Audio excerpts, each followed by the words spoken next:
My friends, today to you, it's Joel here with the band For King and Country, and you are listening to On Faith's Edge with Joe Taylor. Keep it right here. I found God to be faithful in all of those things, and I found me to be weaving and wandering between faithfulness and faithlessness. And I think sharing it through music has been cathartic for me, but it's been a really strange thing of all these people coming and going, yeah, me too. I didn't know anybody else felt like that.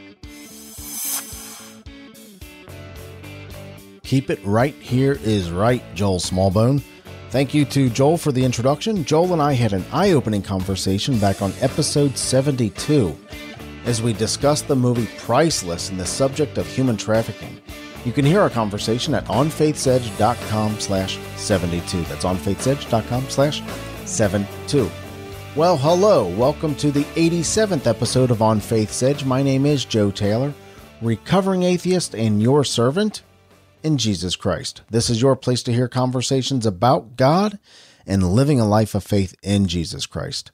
Singer-songwriter Todd Agnew is with us today. I love this guy's music, and you are going to love our conversation. I'm still accepting submissions for the new Your Story segment at On Faith's Edge.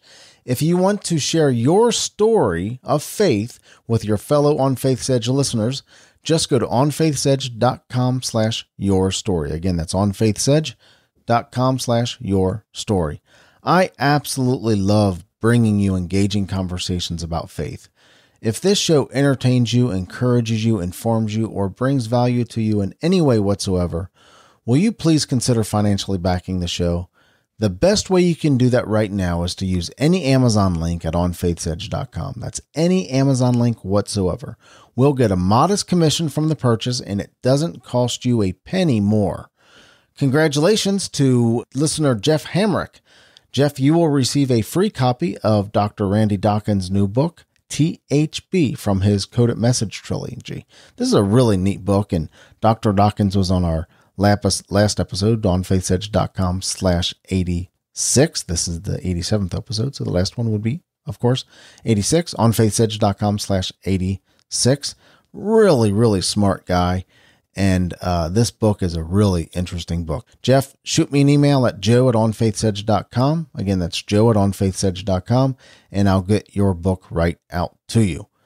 Todd Agnew is one of Christian music's most beloved singer-songwriters. With #1 hit singles and nominated for multiple Dove Awards, Todd also may very well be one of the smartest guys in the business, as he's wrapping up his master's degree right now.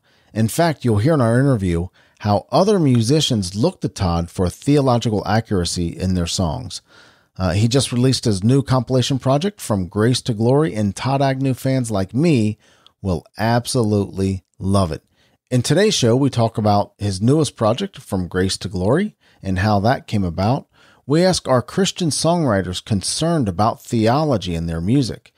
We talk about his transition from road life to family life, and we even talk about his work on the little-known Christian artist's U2 tribute project called In the Name of Love.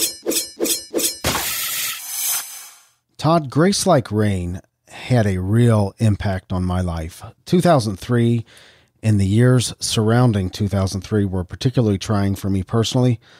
But I got to tell you something, brother. Grace Like Rain was a go-to song for personal inspiration and hope, and to know that God really loves me no matter what I'm going through or what's happening. Thank you, my friend, for that piece of work. It really meant a lot to me. And you're welcome. Thanks so much for sharing that. I mean, it's one of those crazy things, because I do, that song and maybe one or two others, I get to hear stories about what God did during those times pretty consistently. And it's still just amazing to look back at that time and go, man, I can't believe that God did those things. I can't believe that I got to be a part of that. Because honestly, Grace was just a song that Chris and I wrote, in a back closet in our church. And then we kind of forgot about it. And then a few months later, we were doing a worship night, and we're like, hey, that would have worked really well in this set, but I don't even really remember how it goes. Unfortunately, Chris did, and we used it, and we just saw, hey, God's doing something really powerful here. And so it's really been amazing to see what he's done with that song. It like I said, it was a very trying time in my life for a number of reasons, but wow, it made an impact on my life. You know, when I first heard the song, I said, okay, who's this Todd Agnew guy? And here's another rendition of Amazing Grace. No way, man. No way. That's a beautiful, beautiful song. Again, thanks, brother. I appreciate that song. And again, it certainly meant a lot to me. That was 14 years ago, Todd. And you've recorded, 6 projects since then? It's been... something like that. Yeah, 5 years since How to Be Loved. Another great project. Fill in the gaps for us. What have you been up to? You know, those first years, man, you do a record, and it surprised us. It came out and was a big success, and so you jump in a van and you're gone all the time, and then you come back in town to record your second record, and go back out, and maybe you get to move up to have a bus instead of a van. But man, those first years were, just jammed all together. I was playing 280 shows a year. I was gone all the time, and I would come home to lead worship at church and to hit the studio again, and then I was gone again. And so, I was busy. And so, you had Grace, a year of tour, a year of putting the next record together while we're doing tour. Then you had Reflection come out. A year later, we had the Christmas record come out. 2 years later, you had Better Questions come out. And that whole time, man, we're just killing it on the road. And then I got married. Married into 2 kids. And so I went from, crazy musician, stay up all night guy to husband, father of 2 kids, homeowner, overnight. And one of the things that it did is I just kind of I got really unsure about what I should be writing songs about, because I'm like, hey, I don't really have any idea what I'm doing. People are coming to me for answers, but I do not know any answers. And fortunately, I'd just done a record called Better Questions, and so it was, which is all about doubt and wrestling with difficult issues. And so then I got married and had all these questions. And so when it came time to do the next record, I went back to what I knew, which is hymns, old theology, and we started writing these songs that turned into the Need record, which was a really difficult record. And after that, it took a little bit of time because we were trying to balance family and, what does that mean? What does that look like? And so it took a while for How to Be Loved to come out. But it did. And then our lives kind of turned upside down a little bit, and my wife got a promotion offer that wanted us to move to Dallas. So we were in Austin at the time, and we felt like that's what God wanted, and that ended up leading to a lot of decisions that ended up me going to seminary. And so I'm finishing up my master's right now, and so man, we just had all this stuff happen in our lives. And then at the same time, the head of my label, John Fry, passed away. John Hanson passed away, who mixed a lot of my records. So a lot of our team kind of came apart as well. And so Ardent has been putting itself back together and figuring out what God wanted for them at the same time as I've been doing all these other things. And everybody kind of got back on the same page and said, hey, let's do something, but not something too big, as everybody's kind of still finding their way. So we ended up doing this compilation record, so finding which songs we wanted to share again, and then putting a couple of new songs on it. And so it's been a good time. We're gonna talk about this new project from grace to glory in a moment, Todd. But I want to ask, how did you make that transition? Actually, two transitions. You made a transition from, for lack of a better way of putting it, award-nominated, award-winning, traveling rock star to normal kind of husband, father, family guy. How did you personally make that transition, and were there some difficulties that came with it? Well, I think everybody makes that transition the same way. You just kind of jump in the deep end and flail around, hoping you don't drown. And Jim Gaffigan is a comedian, and I heard a riff that he did the other day talking about his, I think having his fourth kid maybe, and he said, it's like, swimming in the deep end of the pool and then somebody hands you a baby. And that's kind of what it's like. That's kind of what being a parent is like. No matter where you're coming from, no matter how prepared you think you are, you really have just put the things you know how to do, and then all of a sudden someone hands you a baby. And so that's what it was like for me. Now, yeah, I was a guy that was on the road, that was doing all these other things, but the real transition wasn't being home, or the real transition wasn't any of those things. The real transition was learning how to love and be loved, learning how to be a part of a family and to have God operate like that, rather than when you travel, you let God speak to somebody through you, but then you get on the bus and you never see that person again. As opposed to being a parent, you're going to see them the next day and every moment after that. And it's a really different environment. It's not just, casting pearls of wisdom out there. Mm-hmm. It's really trying to love somebody, for who they are, and accepting that, and building a life together. And it's an incredibly difficult thing, but it's an incredibly beautiful thing as well. You said that you had to. There was difficulty. Maybe you didn't say exactly this, but this is what I took. There was difficulty in learning to become a part of the family. You spent so much time in traveling that you made, other than the people you traveled with, you sung your songs, you delivered your message, and then you're off to the next town. And now you have to learn to be a part of a family.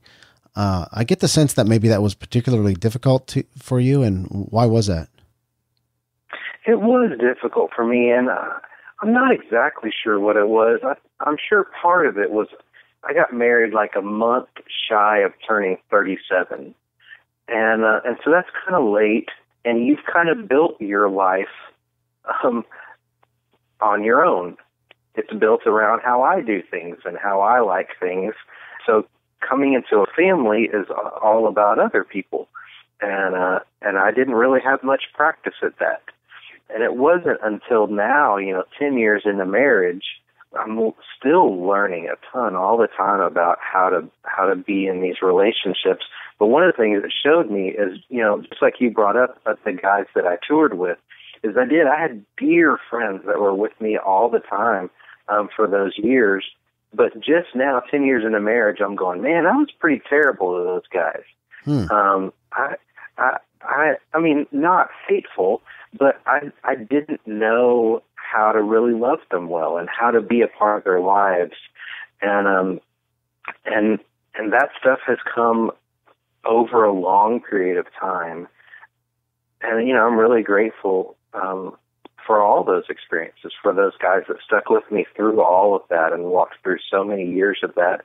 And then for God giving me the wife and kids that I have now, and new friends that we're continuing to learn how to be in those relationships.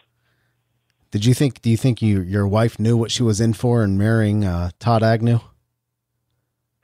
Well, I mean, In a sense, yes. My wife and I dated when we were 15 and 14, so she knew Todd Agnew before he was Todd Agnew. You know, she knew the little dorky high school kid that, you know, is behind the guy with the big voice. So, you know, she knew me long before that. So, in a sense, she did know. In another sense, I don't know that you can ever really know. You're always kind of walking in blind, and then you just learn how to do it after the fact. And, you know, so I know things still surprise her. And she just goes, I just didn't think you would be like that. I'm like, well, I am. Sorry. I can definitely work on not being like that. But currently, I still am. That's funny. That's funny, Todd. Did she encourage you to make this transition back into releasing this new project? She always is. She's very encouraging on the music side of things. I always try to get her opinion, and she feels like that she's not a musician and doesn't really, you know, her opinion doesn't really matter. But she has a good read on who I am and where I'm effective and how I'm effective and what I care about. And so she sees those things and goes, hey, look, this is, you know, these are still things you're really good at, and those things still need to be shared with people. And so it's always good to hear from her when she's ready to talk about that stuff. Did you miss the road, Todd, when you first got married and kind of settled down and pulled back a little bit? I don't know that I missed it. You know, because I've kept playing all these years. I've never come completely off the road. And honestly, man, I got married and I got married and jumped into 2 kids, and I bought a house for the first time. So there wasn't a lot of room to miss anything. For a long time, I was, you know, just lost in everything for quite a while, trying to figure out how to do life, and was still, you know, jumping on a plane or jumping in the van and playing shows over the weekends. And, you know, I was doing all this stuff. And so it was years until I could step back enough to realize that my life had really changed. And by then we were starting to find a little more balance. And I don't know, I miss the road in that I like being a part of what God is doing. And so if I go for a season where I don't get to do that very much, it will start, I'll start to see, you know, a longing for that. But it's not that, hey, I need to be on stage, I need to be playing for this many people a night, I need to be playing this many shows.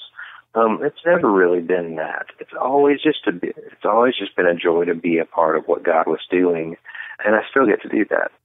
So before we talk about From Grace to Glory, do you have any significant moments, God moments from the road? Yeah, you know, looking back at it, you just realize that he was a part of all of it, and that you know, that sometimes we try to pull out highlights and this show or this event or this prayer time or this invitation. But the truth is that I look back at it and kind of see it as a whole, that I see God just working day in and day out on us and combining us, you know, building these friendships with other artists that are still dear friends of mine today. And so, you know, there was a great joy in that, getting to be friends with Mike Weaver from Big Daddy Weave, and see the joy that Mike brings to everything was such a wonderful pairing for me, because I'm a very serious and thoughtful person. But in our careers, Mike had really felt like, well, he's this joyful guy, but as a Christian musician, you need to be serious sometimes. So he would always try to balance that. I was on the other end of feeling I'm a serious guy, but I kind of need to be fun sometimes so that people enjoy the concert. And so we really loved getting to be friends and getting to play shows together because we could both kind of relax into who God made us to be and know the other guy was going to take care of the other side of it. And so, that's not this pinnacle moment, but it's this beautiful friendship that God grew over time and that he knew and was incorporating to this whole big plan. And we got to be parts of things like that all the time. And it was a really beautiful season. You did just release From Grace to Glory, the music of Todd Agnew. As we said, the first project, it's your first project since 2012. So what can Todd Agnew fans expect from Grace to Glory? From Grace to Glory? Well, if they're Todd Agnew fans, they're going to be familiar with a lot of stuff because From Grace to Glory is a compilation record. When the idea got thrown out by the label saying, hey, we think you should do this kind of record, they naturally went back to what the records I grew up with, which is bands did a greatest hits record. Mm-hmm. These are the 10, 12, 14, 16 songs that you know and love. But when they threw out that idea, I knew, hey, it's a good time in the career for that kind of idea, and there's a lot of songs there, But honestly, man, today you don't need to do those kind of records. There's no need for a greatest hits record because you have iTunes and Spotify, and people just buy the songs they want, so they can make their own greatest hits record. They don't need you to release one. So I was kind of hesitant on the idea, and so I brought back to the table and said, hey, what if we did a compilation record, but half of it was the hits? But then the other half of it, rather than it just being, well, these were almost the hits, these are 6 more songs. What if we went and found the songs that we wish people knew about? That they were something I did for another project that was on another label, or a song I wrote for a book that a friend of mine wrote, or just the little tracks that we, as part of the Todd Agnew team, have loved, but that even a fan may not know about. And so everybody really bought into that idea. So that made this record really fun because half of the songs are the songs people know and love. And then half the record are these songs that have these great stories behind them. And so actually touring after the records come out has been really fun because I'm getting to go out and tell all these stories about what happened and why this song ended up not getting on the record, but what that song turned into and what God did with that. But now we're finally getting to share this with you, and just these cool things that happened. And then, of course, we took 2 of the best new songs and got in the studio and cut them. And so that's the record. So kind of new songs and then half hits and half, we called them gifts. They're the things that we just wanted to give people. We wanted them to have. So there are 16 tracks on this song. 8 of these songs are songs that Todd Agnew fans will definitely know. And 8 of the songs are, now are they brand new songs, Todd? Or are they songs that like if just a freaky weird Todd Agnew fan would know these songs too? Yeah, they're just from all over the map. I mean, like literally, because I think what it is there's 2 new songs, then there's 7 hits and 7 other songs, but they're literally like each story is completely different. I mean, one is an original version of a song I did for my second record, but there's this whole huge crazy story of what happened with that song. Then there's a song that I did that was on Sparrow released a YouTube tribute record where a lot of artists cut U2 songs, and it was supposed to raise money and awareness for AIDS in Africa, partnered with World Vision. And so it's me and Chris Tomlin and Frank Shriel and I think Toby's on it, and Nicole Nordeman, and I mean, all these different artists did all U2 songs. But the record then kind of didn't really do anything, so most people don't know that record exists, which is unfortunate because it's great.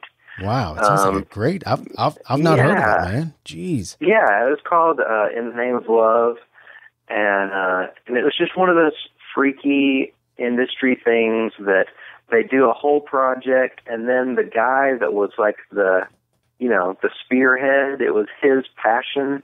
He left the label and went and did something different. And so the record just kind of came out, and now there wasn't anybody championing it. And it's unfortunate because it's a cool record that's got all these different versions of and obviously U2's writing great stuff, so that's cool. Yeah, so that song's on there. One of them is just a demo. Like, I'd just written a song, and I ran into the studio and said, "Hey, Curry, can we track this real fast?" And he threw one mic up over the piano. I sat down and played the song live, and then years later, we're having this conversation and talking about what song should be on this record, and Vince, my manager, just goes, "Todd, do you remember the demo of Corner in Memphis?" I'm like, "Of course I remember it." Like, because it had something special about it that we could never capture in the studio version of the song. So the version that's on the record, I was actually always frustrated with because I felt like we didn't quite capture what had been special about the demo. He goes, "I still listen to that demo all the time." He said, "I think you should consider just putting that on there." And everybody talked about it, and so we did. So there's all different kinds of stories for the second half of the record. One new song from the album From Grace to Glory is "Glory to Our Great Redeemer." I tell you, Todd, this is an instant worship classic. It's one of those songs that from the first time you hear it, you feel like you've heard it 100 times and it becomes a part of you. I love it, man. I love it. Great song. Is there a particular significance to this song? There was, man. This song was hard. It was a long process. It starts a long time ago during that season where I was touring all the time. I remember still being in the back of the bus one day, and I was reading this book, and the author asked a question. He said, "Why do we use so many metaphors when we talk about salvation? When we talk about what happened at the crucifixion and resurrection of Jesus, why do we describe it in so many different ways? We say that we were forgiven, that we were pardoned, that we were adopted, that we were ransomed, redeemed, rescued." He said, all those things are different. They're not just the same thing. He said, so which one of them really happened, and why do we use all the rest of them? And I remember being really disturbed by it. Not that I was uncomfortable with the question. I was uncomfortable because I felt like I should know the answer, and I didn't. I've been a believer for a long time, and I was like, wait, why do we do that? Which one of these is the real answer? And shouldn't we be using that one all the time? And so that bothered me for years. And I wish I could tell you that I went home immediately and read the entire Bible until I understood it, but I didn't. I just wondered about it. And I studied some, but I didn't ever figure it out.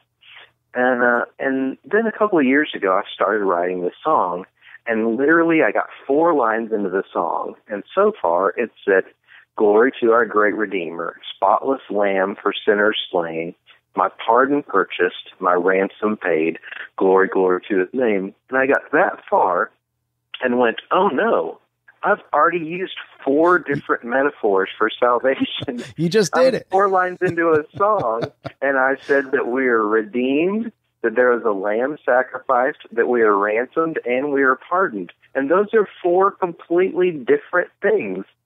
And I was like, I can't do this. I cannot put a truth, I cannot put something out there as truth, because people hear Christian music and they assume the theology is correct. And like, I can't put that out there not knowing if it's right. So I just put the song to the side And it waited for probably a year and a half. And then I took a course in soteriology, which is the doctrine of salvation at the seminary. And in my class, Dr. Scott Harrell was my professor, and he gave me an assignment that you had to read all these scripture passages and make kind of a chart on how you interpret each of these passages. And as it turned out, each of these passages was God describing salvation, God talking about what happened in the crucifixion and resurrection of Christ and how that affects me. And I realized doing the assignment that we use so many metaphors for salvation because God uses so many metaphors for salvation.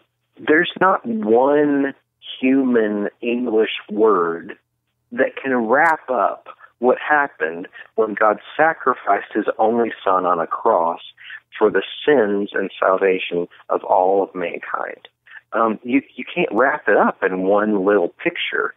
So God instead paints it over and over and over, adding depth and quality and understanding each time that he does it, and using all these different ideas.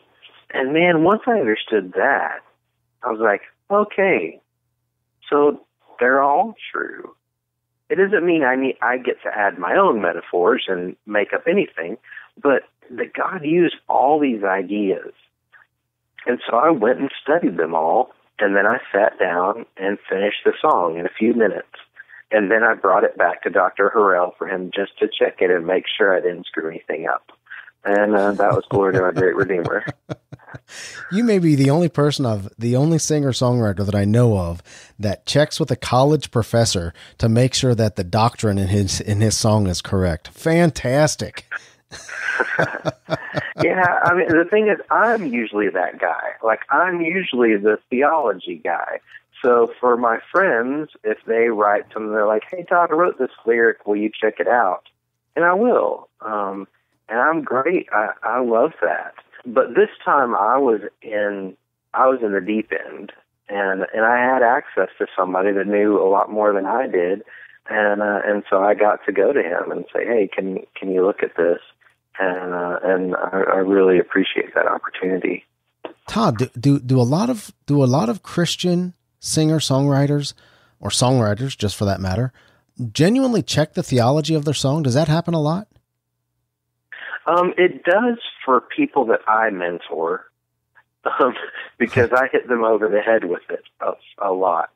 And so, and I think other than that, I think it just depends on the person. It depends on where they are in their journey.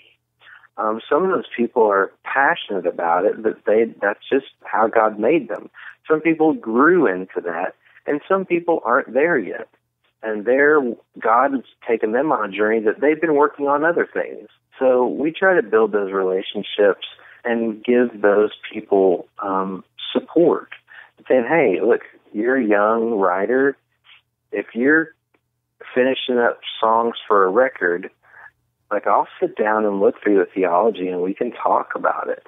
Just making sure that you know what you're saying. I know even in my first record, I'd written a line and man, it sounded great. But once I really looked at the words, I'm like, I don't think that's actually true. It rhymes and it fits and it works. Man, it sounds like it's awesome, but I don't think that's actually theologically correct. And so I had to go back in and tell my producer, I'm like, hey, I need to re-sing this line. He's like, why? I'm like, because this isn't actually right. He's like, man, nobody cares. I'm like, I do. I do. That's funny. I care a whole lot. And so, yeah, so, you know, we all have different skills and different abilities, and you know, there's people out there like Bob Coughlin and, you know, Matt Boswell and those guys that are writing deep, rich theological stuff.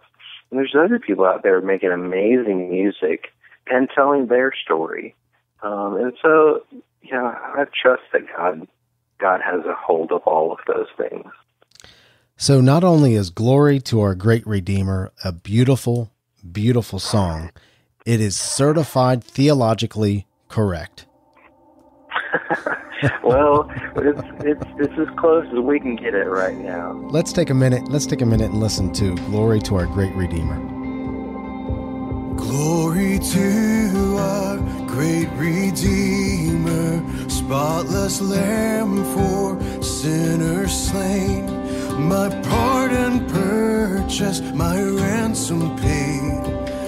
Glory, glory to his name. Glory to our great Redeemer, died my death that I might live. Such costly grace he so freely gives.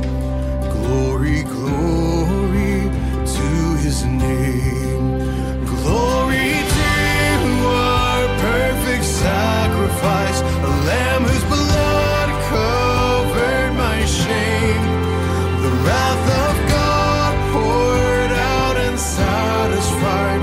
Glory, glory to his name.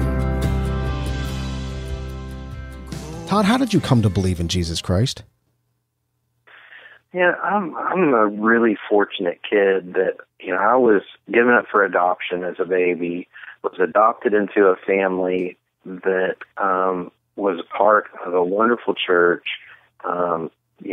raised me, memorizing Bible verses, at 3 years old.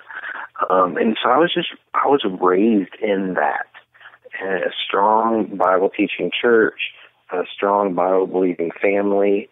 And so, it wasn't a big jump for me at 5 years old to go, hey, I believe in this. I want to be a Christian. I want to do this. And my parents, their kid's 5.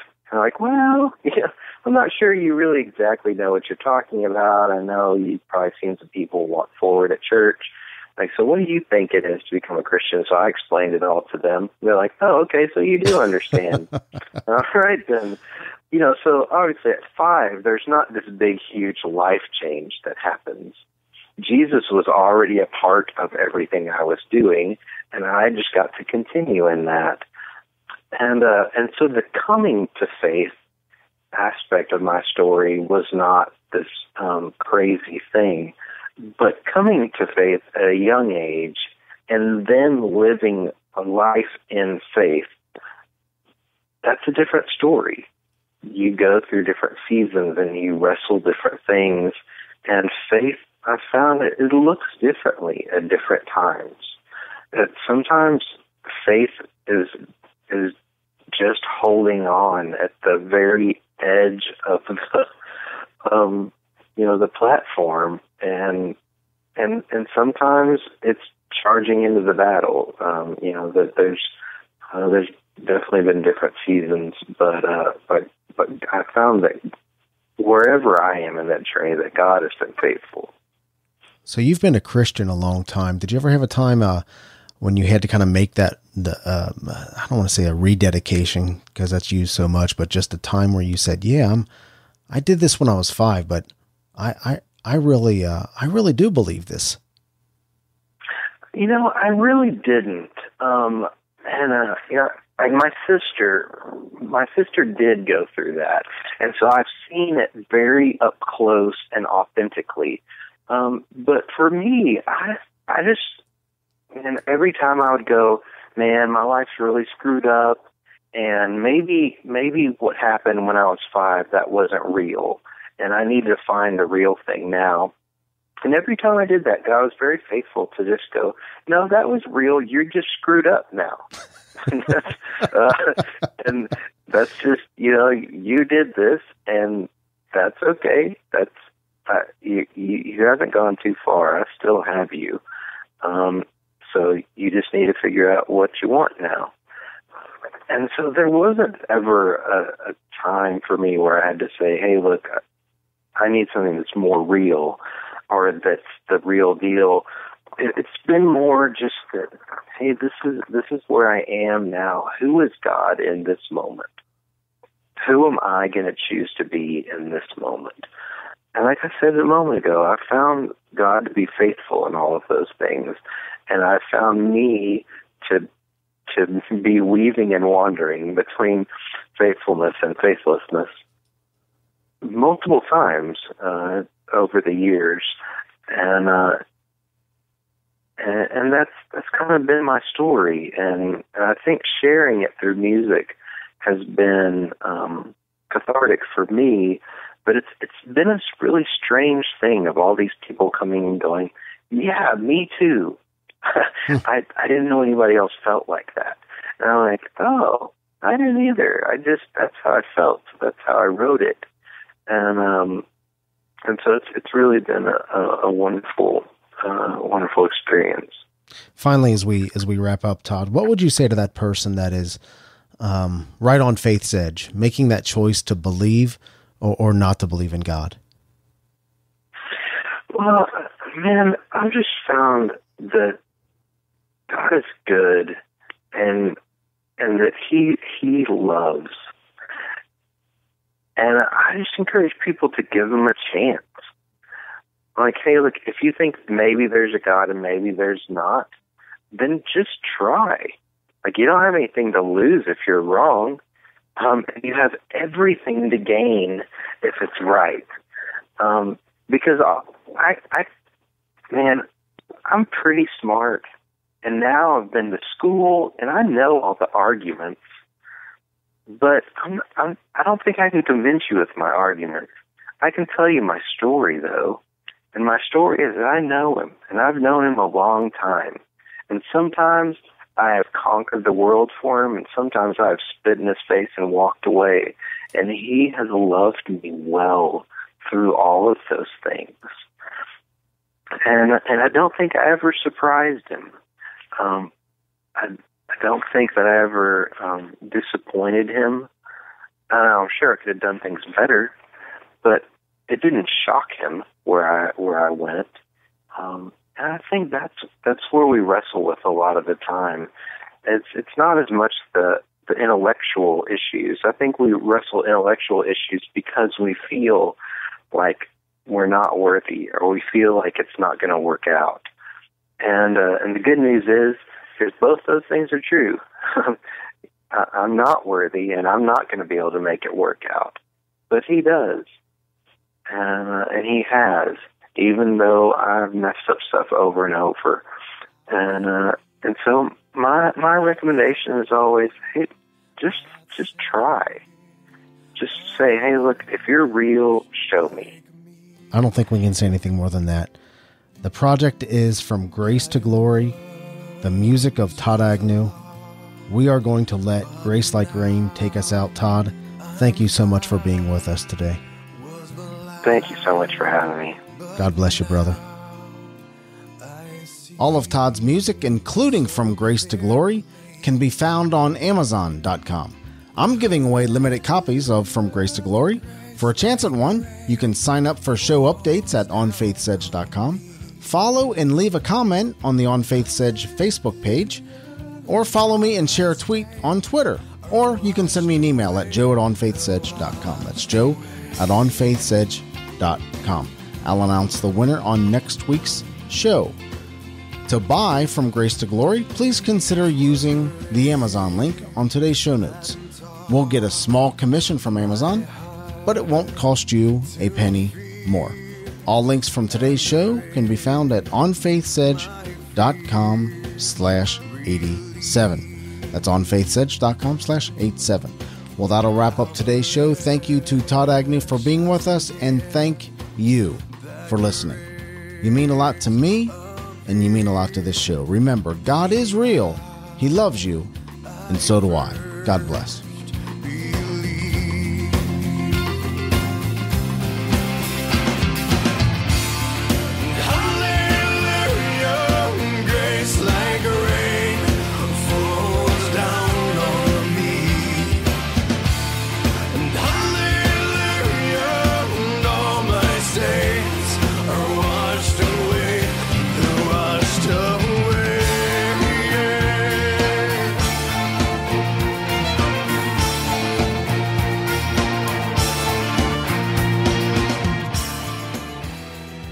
Thank you for listening to On Faith's Edge.